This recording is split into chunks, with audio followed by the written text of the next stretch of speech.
জানাজার নামাজের কাতার বেজুর হওয়া জরুরি কিনা। আমরা অনেক জায়গায় দেখি যখন জানাজার কাতার সাজানো হয় তখন বলা হয় যে এই ৪ কাতার হয়ে গেছে, আরো ১ কাতার করো, ৫ কাতার করো, ৬ কাতার হয়ে গেছে, ৭ কাতার করো, অর্থাৎ বেজুর করো। তো আসলে এই কথাটি সঠিক কিনা এই বিষয়টা একটু আপনাদের সাথে শেয়ার করবো ইনশাআল্লাহ। বিষয়টা ভালো করে বুঝবেন এবং পুরোটা দেখবেন, তাহলে ইনশাআল্লাহ বিষয়টা ক্লিয়ার হয়ে যাবে। তো এই বিষয়ে প্রথম কথা হলো, যদি আমরা একটা হাদিস দেখি, আমার হাতে একটা কিতাব রিয়াদুস সালিহিন, এই রিয়াদুস সালিহিনের মধ্যে হাদিস উল্লেখ করা হয়েছে। আল্লাহ রসুল সাল্লাহ সাল্লামের একটা হাদিসের এক এক অংশের মধ্যে একটা অংশ হচ্ছে যে রসুল্লাহ সাল্লাহ আলাইসাল্লাম তিনি বলেছেন, মান সাল্লা আলাইহি সালাসাতু সুফুফিন ফাকাদ আউজাবা, অর্থাৎ যে ব্যক্তি ৩ কাতারে জানাজার নামাজ পড়লো সেজন্য জান্নাতকে ওয়াজিব করে নিল। অর্থাৎ ৩ কাতারে যে নামাজ পড়বে সে জান্নাতকে ওয়াজিব করে নিল। তার মানে দেখা গেল রাসূলুল্লাহ বলেছেন ৩ কাতারে নামাজ পড়া তার কথা রাসূলুল্লাহ বলেছেন, ৩ কাতারের কথা। ঠিক একই ভাবে যদি আমরা একটা হাদিস দেখি, যেমন আমার হাতে একটা কিতাব, এটা হচ্ছে ফতোয়া শামী, এই ফতোয়া শামীর মধ্যে হাদিসটা উল্লেখ করা হয়েছে আবু দাউদের হাদিস। রাসূলুল্লাহ বলেছেন, কি বলেছেন যে মান সাল্লা আলাইহি সালাসাতু সুফুফিন গুফিরা লাহু, যে ব্যক্তি ৩ কাতারে জানাজার নামাজ পড়বে আল্লাহ তাআলা তার গুনাহগুলোকে মাফ করে দিবেন।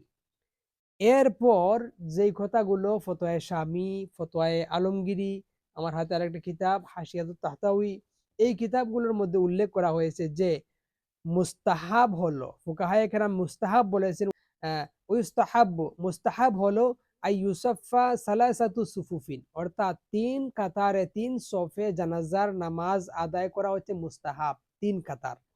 এরপর বলা হয়েছে হাত্তা যদি লাউ কানু সাবাহ, এমনকি যদি ৭ জন ব্যক্তিও হয়, তবুও ওই ৭ জন ব্যক্তিকে প্রথমে ৩ জন, এরপরে ২ জন, এরপরে ১ জন, এভাবে কাতার বিন্যাস করে ৩ কাতারে, আর প্রথমে ইমাম সহ এই ৩ কাতারে জানাজার নামাজ পড়বেন। এটা ফতোয়া শামী, আলমগীর সহ বিভিন্ন কিতাবের মধ্যে আছে। সুতরাং এখান থেকে দেখা গেল ফুকাহায়ে কেরাম বলেছেন মুস্তাহাব হলো ৩ কাতারে জানাজার নামাজ পড়া।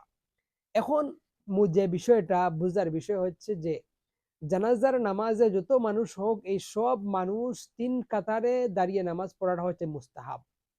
এখন যদি ১ কাতারে পড়েন, প্রয়োজনে আপনি ১ কাতারে পড়েন, সমস্যা নাই, জায়েজ হবে। কিন্তু মুস্তাহাব হচ্ছে ৩ কাতারে পড়া। আসুন, এর পরের কথা হচ্ছে যে আহ, আহ, যেমন ধরেন মানুষ এত বেশি হয়ে গেল যে ৩ কাতার করা সম্ভব হচ্ছে না, যার ফলে ৪ কাতার হয়ে গেছে বা ৪ কাতার হয়ে যাবে, তাহলে কি বেজুর করা লাগবে? এখানেই হচ্ছে মূল বিষয়টা, যে না, ৩ কাতার এটা করা মুস্তাহাব, এর বাইরে যে ৫ কাতার করতে হবে, ৭ কাতার করতে হবে, ৯ কাতার করতে হবে, বেজুর করতে হবে, এটা কোথাও নাই, এটা আমাদের মন করা।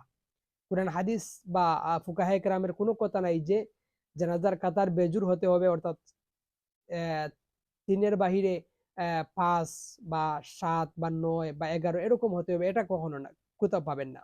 পাবেন যেটা, সেটা হচ্ছে ৩ কাতারের কথা। এজন্য মুস্তাহাব হচ্ছে ৩ কাতারে আমরা জানাজার নামাজ পড়বো।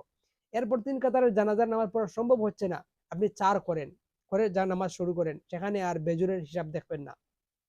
৫ করেন, ৬ করেন, ৭ করেন, যে কোনো কাতারেই, অর্থাৎ ৩ এর ওদিকে গেলেই আর হিসাব নাই, বেজুরের সংখ্যা হিসাব না করে যেখান দিয়ে যেরকম আমাদের সহজ হয়, যত কাতার ওই কাতার দিয়ে আমরা যারা নামাজ পড়বো, সেখানে আর আমাদের জুর বেজুরের হিসাব করার কোনো প্রয়োজন নাই।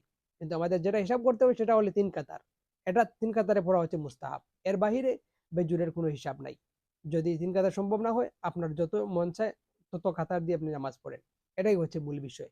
সুতরাং এই বিষয়টা আমরা একটু খেয়াল করার চেষ্টা করব।